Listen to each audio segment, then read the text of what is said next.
ओम नमः शिवाय, ओम नमः शिवाय।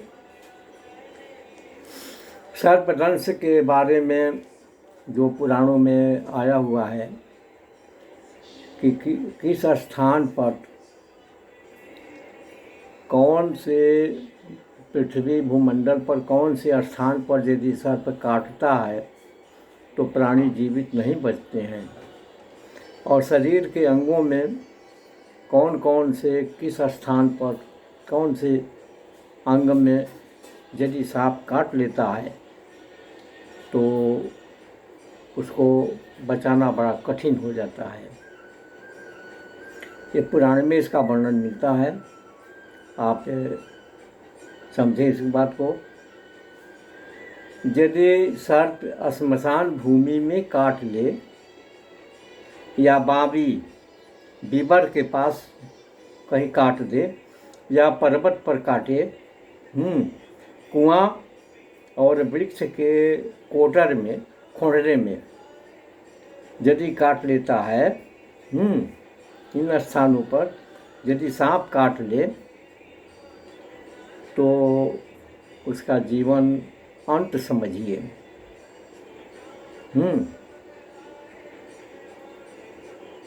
यदि जिस शरीर में जहाँ पर सांप काट खाया है उस स्थान पर यदि 3 लकीर अगर दिखाई दे दे तो आप समझिए कि उसे ब्रह्मा भी नहीं बचा पाएंगे। फिर कहते हैं कि षष्ठी तिथि में, अब तिथि के बारे में समझिए किस तिथि में इसका ही होता है। षष्ठी तिथि में कर्क और मेष राशि में आने वाले नक्षत्रों हैं, क्रूर नक्षत्र। षष्ठी तिथि में मेष और कर्क राशि में यदि कोई क्रूर नक्षत्र आ रहा है, और जैसे वह मूल अश्लेखा मघा इत्यादि जो पंचांग में दिया रहता है क्रूर नक्षत्र, अगर वो क्रूर नक्षत्र आ रहा है षष्ठी तिथि के दिन कर्क और मेष राशि में क्रूर नक्षत्र अगर मिल रहा है और उस समय यदि सांप काट लेता है तो बचना कठिन हो जाएगा।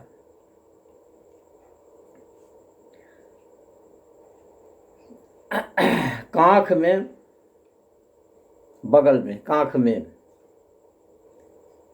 कटी भाग, गला,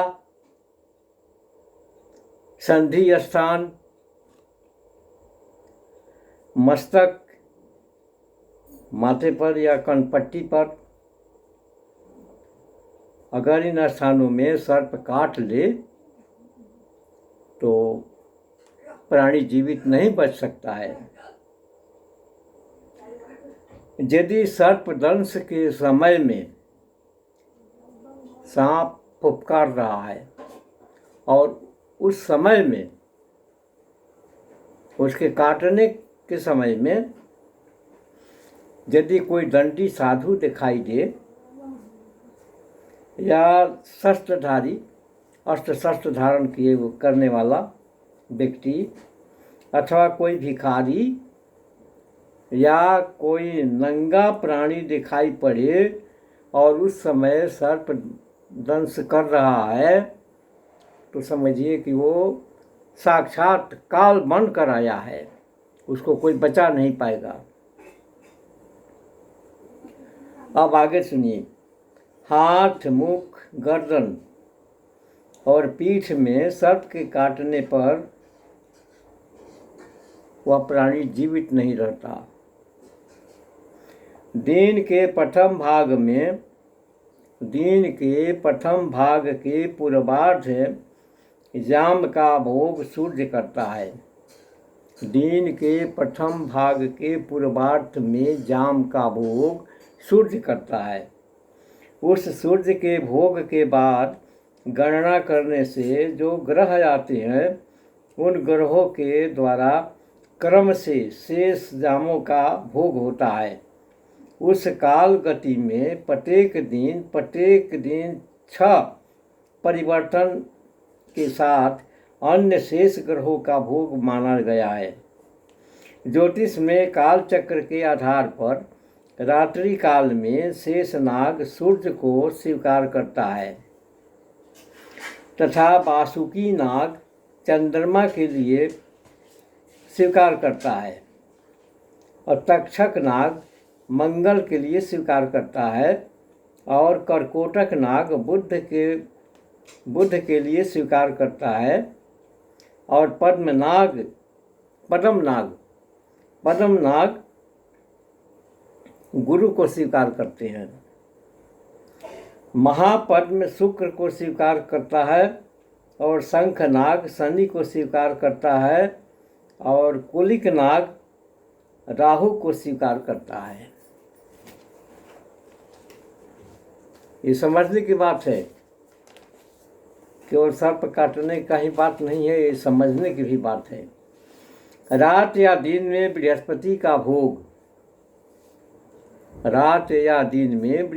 का भोग काल आने पर यदि सर्पदंश हो हैं तो वह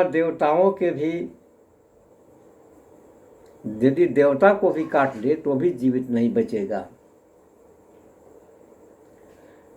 दिन में शनि ग्रह के समय आने पर राहु अशुभ हो जाता है, अतः वह अपने जमार्ध काल और संधि काल की स्थिति में वह जमराज के समान गतिमान हो जाता है। रात्रि और दिन का मान 30 घड़ी का होता है। इस मान के अनुसार निर्मित काल में चंद्रमा प्रतिपदा यानी एकम तिथि को पैर के अंगूठे में रहता है। दूज तिथि को पैर के ऊपरी भाग में आ जाता है। तृतीया तिथि को गुल्फों में यानी घुटनों में और उसके आसपास आ जाते हैं। चतुर्थी तिथि को चंद्रमा जंघा के पास और पंचमी तिथि को लिंग पर आ जाते हैं। षष्ठी तिथि को नाभि पर आते हैं और सप्तमी को हृदय पर निवास कर लेता है। अष्टमी तिथि को स्तन पर रहते हैं और नवमी तिथि को कंठ में उपस्थित होते हैं। ये चंद्रमा दसवीं तिथि को नासिका यानी नाक पर आ जाते हैं और द्वादशी तिथि को कान पर रहते हैं। चंद्रमा त्रयोदशी तिथि को भौं पर पहुंच जाते हैं। चतुर्दशी तिथि को कनपट्टी पर और पूर्णिमा तथा अमावस्या को मस्तक पर निवास करता है। यह तिथि शुक्ल पक्ष और कृष्ण पक्ष दोनों के लिए लागू है। पुरुषों के लिए दाहिना अंग और स्त्रियों के लिए बायां अंग चंद्रमा निवास करते हैं। जिस अंग में चंद्रमा निवास करते हैं उस अंग में यदि सर्प काटता है तो वह व्यक्ति जीवित नहीं बचता, वह मर जाता है। शुभ मुहूर्त में सर्प काटे जाने पर प्राणी का मूर्छा शीघ्र समाप्त नहीं होता, जीवित रहता है लेकिन उसका मूर्छा टूटता नहीं है।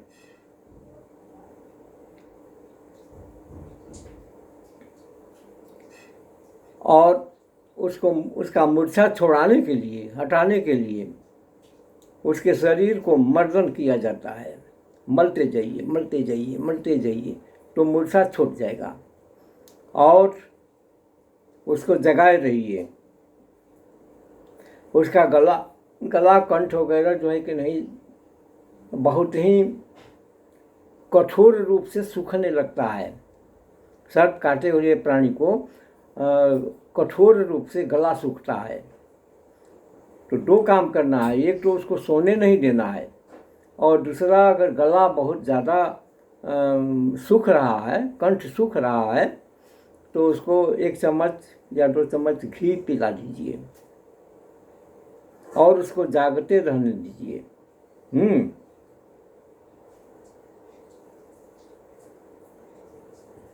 शुभ मुहूर्त में सर्प काटे जाने पर प्राणी का मूर्छा शीघ्र समाप्त नहीं होता है, अतः उसके शरीर को मलने पर मूर्छा टूट सकती है। यदि प्यास या कंठ सूखता है तो 1 चम्मच शुद्ध घी पिला देना चाहिए और जगाते रहना चाहिए। ये वर्णन पुराणों में आया हुआ है, ये पुराणों की वाणी है, हमारी नहीं है।